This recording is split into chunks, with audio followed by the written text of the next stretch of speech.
ఇది బయటపడ్డాయి. రైట్, ఒకసారి మనకి బీఆర్ఎస్ పార్టీ వర్షన్ తెలుసుకుందాం. రామ్మోహన్ గారు నమస్తే అండి. నమస్తే అండి.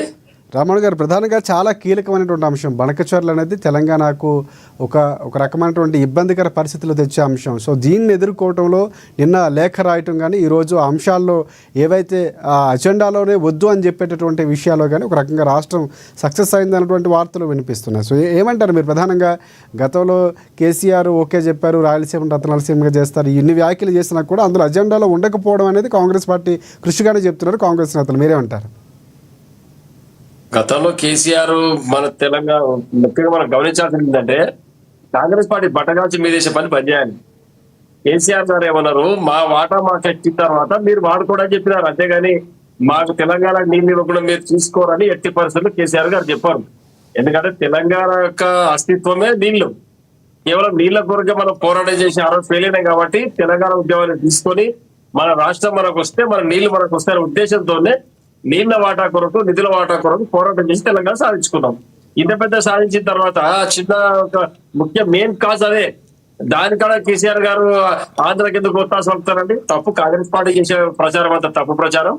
కేసీఆర్ గారు క్లియర్ గా చెప్పడం జరిగింది, మా నీళ్లు మాకు వచ్చిన తర్వాత మిగతా మీరు వాడుకుంటే వాడుకోండి అన్నారు. పక్క రాష్ట్రం కాబట్టి ఎట్లా అటువైపు ప్రయాణం చేస్తుంది గోదావరి కాబట్టి వాడుకోమని చెప్పారు, అంతేగాని మా నీళ్ళు ఏం లేకుండా మీరు వాడుకోమని చెప్పలేదు.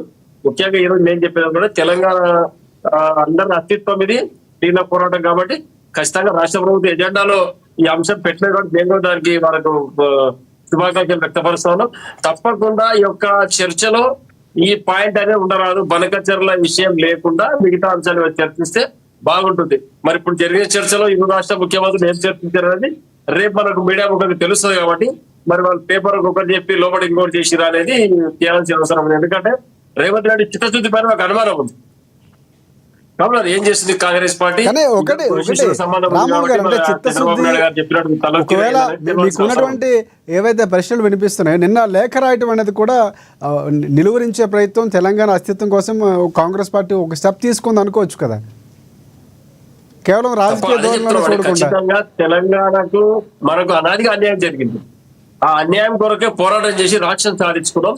మన హక్కుల దగ్గర ఎక్కడ కూడా రాజీ పడే ప్రసక్తే లేదు. కాంగ్రెస్ పార్టీ కూడా రేవంత్ రెడ్డి గారు మన మాజీ ముఖ్యమంత్రి కేసీఆర్ గారు మద్దతు తీసుకొచ్చే విషయంలో వారికి ఉన్నటువంటి నీటిపారుదల రంగం పైన అపారమైన అనుభవం ఉంది. ఈ తెలంగాణ భూభాగం పైన పూర్తి అవగాహన ఉంది. రేవంత్ రెడ్డి కొత్తగా వచ్చిన విషయం మొత్తంగా తెలియకపోవచ్చు కాబట్టి ఖచ్చితంగా వారు సలహాలు తీసుకోవచ్చు. వారు కూడా ఒకవేళ మీరు ప్రత్యక్షంగా అవలోకమైన మీడియా ముఖంగా కేసీఆర్ గారు చెప్పిన విషయాలు పాత విషయాలు అవన్నీ ఒకసారి అవలోకనం చేసుకోండి, హోంవర్క్ చేయండి. అక్కడ పక్క రాష్ట్ర ముఖ్యమంత్రితో మాట్లాడండి. పక్క రాష్ట్ర ముఖ్యమంత్రితో మాట్లాడినప్పుడు మన యొక్క హక్కుల కొరకు మాట్లాడినప్పుడు ఖచ్చితంగా పోరాటం చేయాల్సిందే. వేరే విషయాలు మాట్లాడినప్పుడు మీ యొక్క స్నేహం దాని గురించి మాట్లాడాలి. కానీ మరి తెలంగాణ రాష్ట్రం యొక్క హక్కుల విషయంకి వచ్చేసరికి తప్పకుండా పోరాటం చేయాలని చెప్పి మేము చెప్తా ఉన్నాం.